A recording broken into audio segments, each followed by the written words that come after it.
Nismo prvi. To so v San Franciscu zelo jasno priznali, a svoje delo so naredili tako temeljito kot vedno doslej. Zamenjavo energenta se ni smelo spremeniti prav nič. Audiovo sporočilo je torej povsem odkrito. Vrhunske tehnologije navajeni zvesti kupci lahko enak tehnološki nivo iz Ingolstadta pričakujejo tudi v električni dobi. Zaupanjem v blagovno znamko se pač ne gre igrati. When you achieve something remarkable, you have caught lightning in a bottle. The collective power of our designers, our engineers, our dealers and our customers and have created something special. A čeprav bi glede na glasno tehno glasbo na sami premieri morda celo lahko tako sklepali, pa začasni predsednik Audijeve uprave z ujeto strelo ni imel v mislih festivala elektronsko-eksperimentalne glasbe ob enem od kalifornijskih jezer. Seveda ne. Nanašal se je izključno na nove tehnološke rešitve. In tudi glavni oblikovalec Mark Lichte ni izgubljal besed o samih linijah avta. V tem pogledu je izpostavil samo dejstvo, da je tokrat še posebej veliko črt in ploskov zaupal svojim kalifornijskim oblikovalcem v Malibuju. Pri oblikovanju so bile namreč bistvene predvsem tiste dizajnerske rešitve, ki so neposredno povezane s tehnologijo in direktno vplivajo na samo vožnjo. This car is best in class in aerodynamic.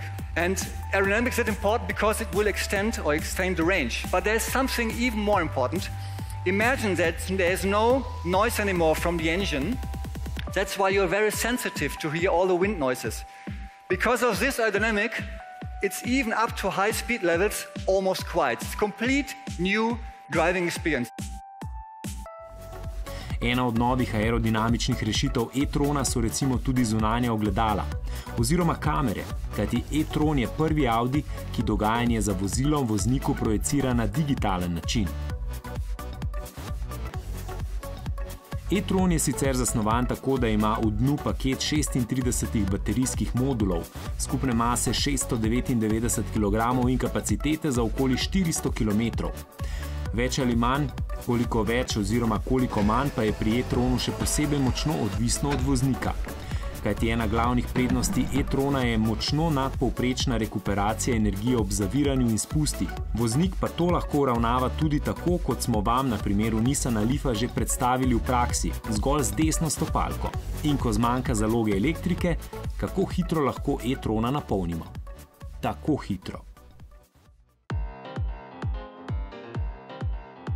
Seveda bi bil glede na električni pogon lahko e-tron oblikovan tudi drugače. Nos vozila bi bil verjetno lahko tudi krajši in predvidevamo, da bi pod motornim pokrovom lahko našli prostor še za večje odlagališče. A čemu?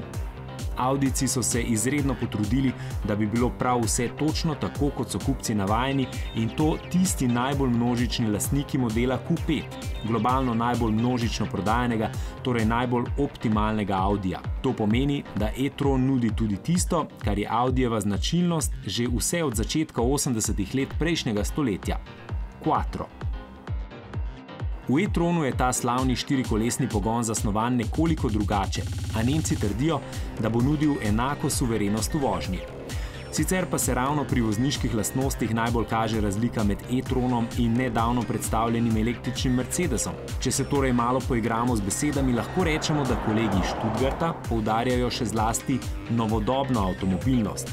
V Ingolstadtu pa e-trona kažejo predvsem kot novodobni avto.